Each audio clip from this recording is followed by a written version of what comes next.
Hello. All right, this works. um, Thank you for having me at Club.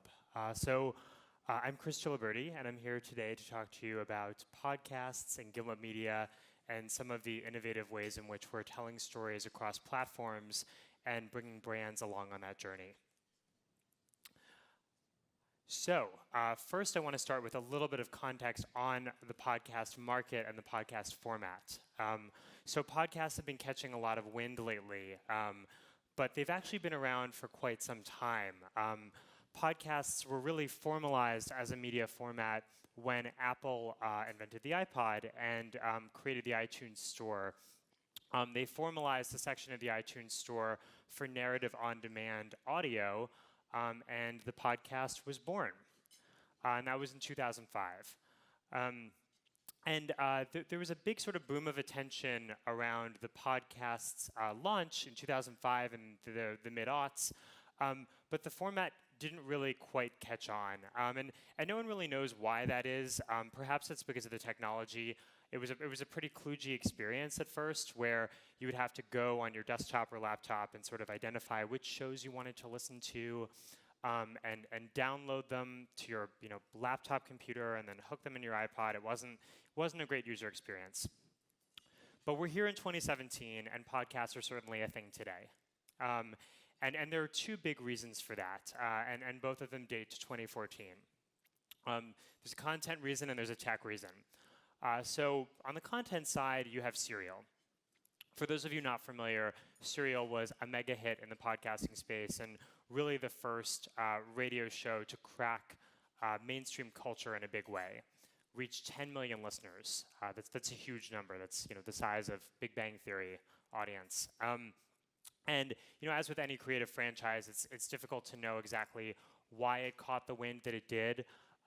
Perhaps it's because true crime is a massive category. Also, it launched on the back of This American Life, which is one of the largest terrestrial radio shows.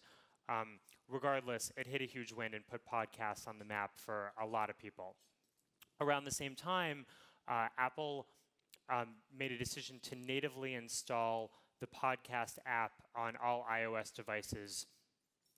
So if you had an iPhone, you would see the podcast app on your home screen, really high visibility, and you couldn't delete it. So these two factors really put podcasts on the map for a whole lot of people that weren't familiar with the format before. A bunch of supporting reasons off the back of this.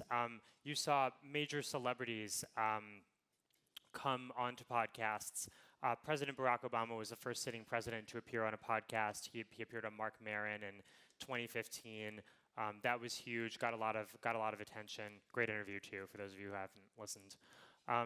You saw other distribution points come into play. So Spotify, huge install base, a lot of music listeners. All of a sudden, they're programming podcasts, which puts the format on the map to yet another whole tranche of people. And notably as well, you see car dashboards digitizing. This is a huge one and will continue to be really big going forward. A lot of talk radio listening happens in the car. So with this new distribution point, the format will continue to see tons of growth. So, as all this audience aggregated and all these distribution points opened up, you began to see companies programming to the format because there was all of a sudden this big business opportunity with all this audience. And Gimlet's one of those companies.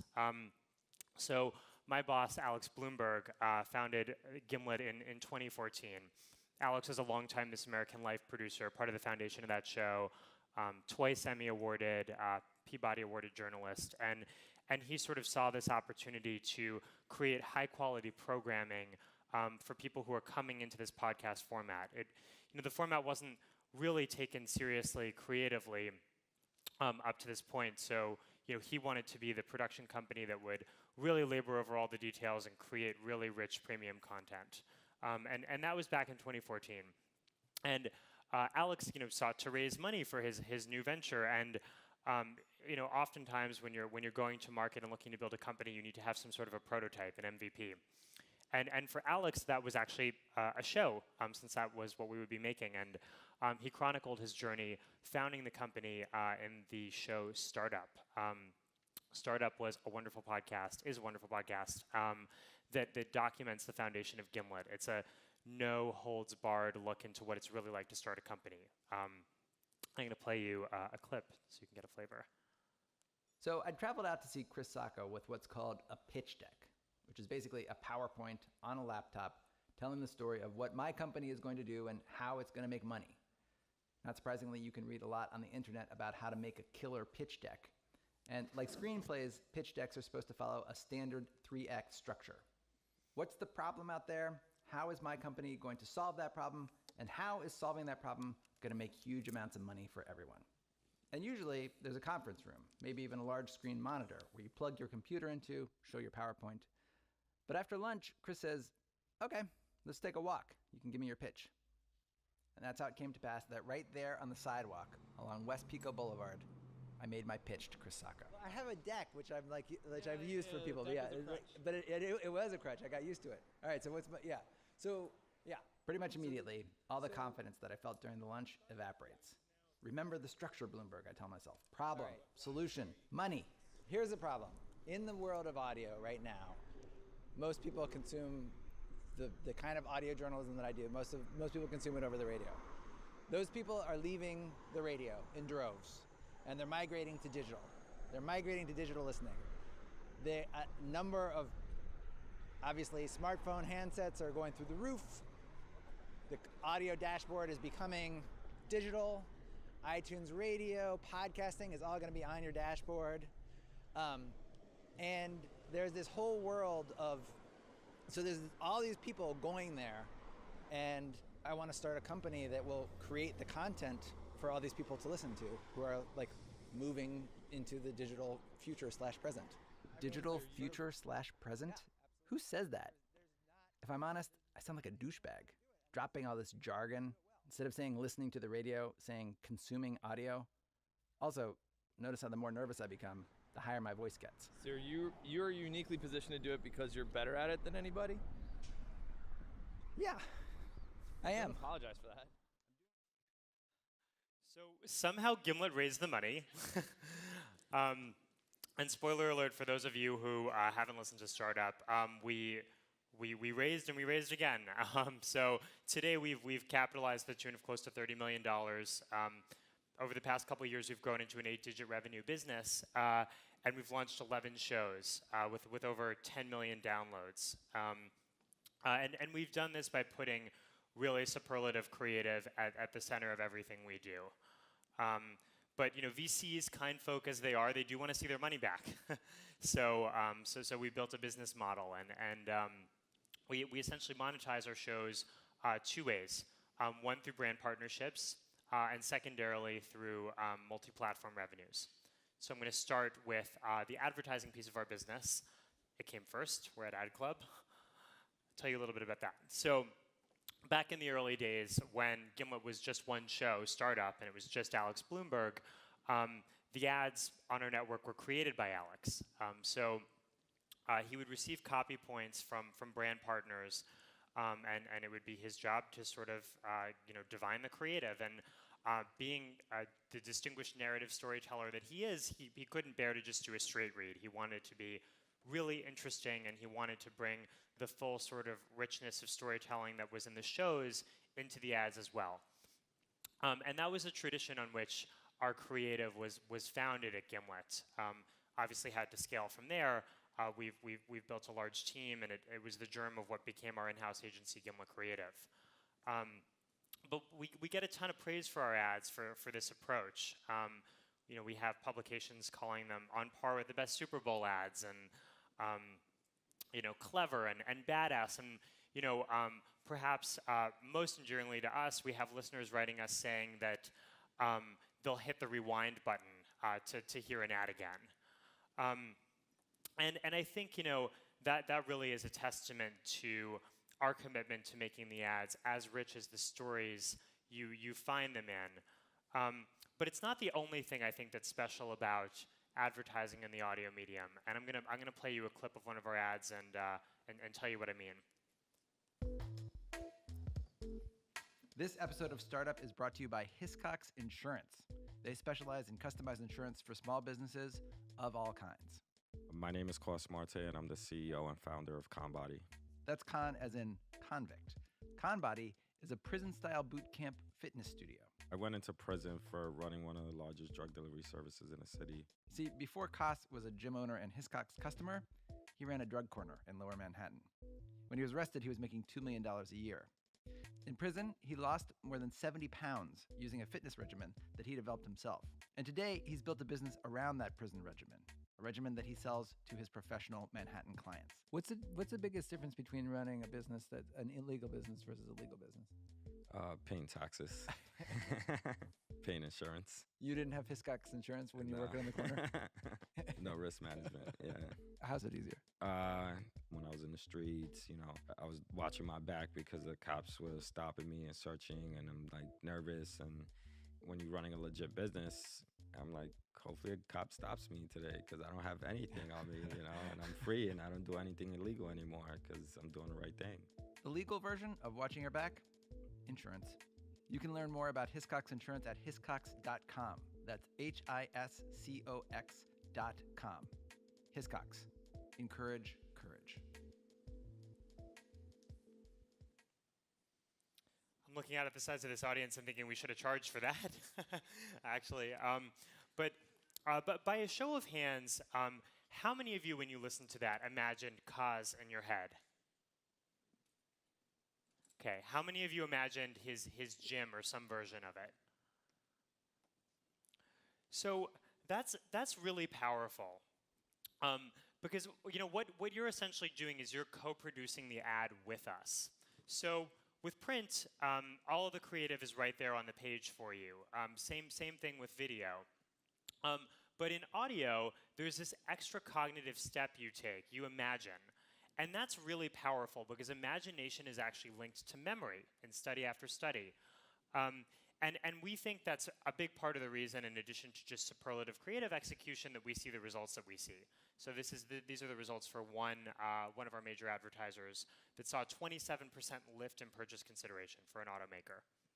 It's pretty stunning. And we think that that's the formula in audio, is bringing rich narrative storytelling that humanizes, and pairing it in this format where imagination is at play. And after ripping on print and video, I'm going to talk about my department, where I try to make print and video media products. So this other line of business, this multi-platform line of business at Gimlet, it centers around looking across our library of owned stories and franchises, and thinking with a view to how else could this live creatively. So, the question that I ask when I hear a Gimlet episode is, does this feel like the germ of a television show? Could it be a film? Is there something novelistic about it? And in that way, Gimlet actually looks a bit like Marvel, where we're sort of originating in a low-cost format stories and worlds and franchises, and those that work, we look to transition to much higher investment formats like TV and film. And we've been active at that. Over the past year and a half, we've set up 2 television shows, 1 film, 1 book, and 1 VR project in development. And we're partnering with some of the biggest names in Hollywood and literature to get it done. And what's interesting about this line of business for us is it doesn't just allow us to extend our editorial sensibilities, but it also affords opportunities for our brand partners to come along the journey with us. So I'll give an example. So with Homecoming. Homecoming was our first scripted series at Gimlet. Excellent podcast for those of you who haven't listened. And Apple iBooks was the exclusive sponsor of the first season of the podcast. Podcast came out, Apple iBooks sponsored it. We wound up setting up a television show, which is now in pre-production at Amazon. But we wanted to do a second season of the podcast. Audiences wanted more. And so, of course, we went about trying to find a sponsor for that second season. Apple iBooks had a great experience with us on the first season and sort of raised their hand and said they wanted to opt in for the second season. In parallel, within my department, the multi-platform department, I was having discussions with the show's creator, Eli Horowitz, about a book. And originally we were envisaging a book as a traditional print product, something you would find in a Barnes & Noble.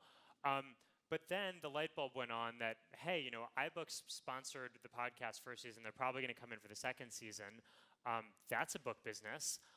Maybe there's some sort of an opportunity for a bigger partnership here. And that's exactly what we wound up doing. We wound up sort of bundling it all together. And it was a really exciting campaign for Apple because here you have something that's incredibly native. They're sponsoring a podcast, and they're getting to talk about a book that's in the iBook store that's derivative of the podcast. It was also really exciting for us because it was an opportunity to, in a paid way, create a new media product and give it good distribution and promote it. Another example of this you can see in our show Mogul.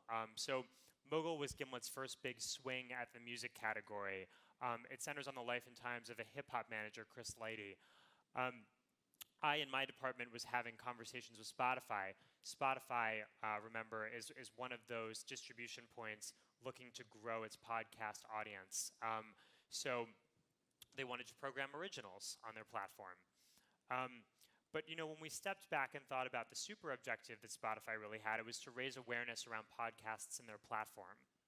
And we thought, well, you know, providing an original is one way to do that, and it's a monetizable way, certainly. But you know, perhaps they'd be interested in a campaign across our whole network to showcase this partnership.